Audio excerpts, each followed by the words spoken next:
I want to have the conversation again about how many of you out there think that your reviews have to be on Yelp, that your images have to be on Houzz, and how terrible that is for your business online and your reach and your marketing and your branding online. And here's why.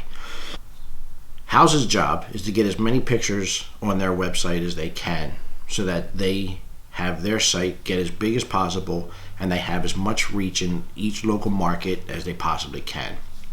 Yelp's job is to contain as many reviews as they can, good or bad, so that they have the lion's share of pages in a local market about a particular business. The problem is when you give your images and you give your reviews to Yelp and Houzz, what winds up happening is their sites become so big and so popular because there's so many pages that contain information about those markets, your little site is never going to compete. These sites rank higher for the very keywords that you want to rank for, and they used content that you gave them to do it. How crazy is that? For all you guys that are out there that are still counting on SEO to bring in new business, what's your answer to this question? What happens when a site like Houzz or Yelp ranks higher than your website? What are you going to do then?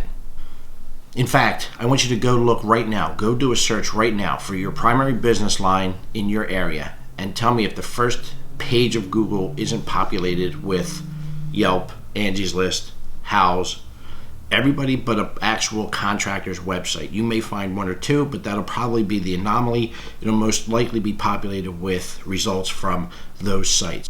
Why does that happen? Because contractors like you gave away your content in order to make a site bigger and more popular than your own site in your marketplace. If you need a solution, if you want a better way to go about this, here's what you do. You can either start at the beginning or you can start at the end. Take the very first picture of a project that you're going to start working on, the before picture. Go put that on Instagram. On the post that you're going to put on Instagram, put, here's the beginning of a basement project. Follow us or stay tuned for updates as we go along. Then the next day or 2 days now, when you've made material change to it, not when you've gotten a shipment of drywall or not when you're putting on plaster. Nobody wants to see that shit. But when you've made material changes, something that would have an impact using an image on Instagram is what I'm telling you to use. And you do that along the way and you tell them, keep coming back to our site for updates. Keep coming back to our site for the end project. Keep coming or come back to our site and see how it all turned out. That's how you go out to use these social media platforms and you bring people back to your website. The end game is to get people on your website, not have them find you on Houzz, not have them get your reviews on Yelp. You are getting crushed in the marketplace. You are literally feeding the beast that is putting you out of business, because Houzz's job and Yelp's job is to serve ads against your content that you give them of other contractors in the marketplace.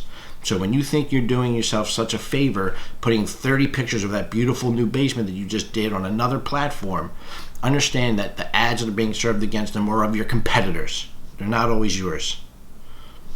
You need to be careful with how you use your content and how you use the assets that you have, which are the work that you do and the images that you use and the reviews that you obtain from doing the good work, how you use those assets to market your business. Because right now, you are setting yourself up that in a year, 2 years, 3 years, 5 years to fail, because these sites have become behemoths and there's no way you could ever outrank them unless you paid your way to the top of the search through paid traffic. And that's it.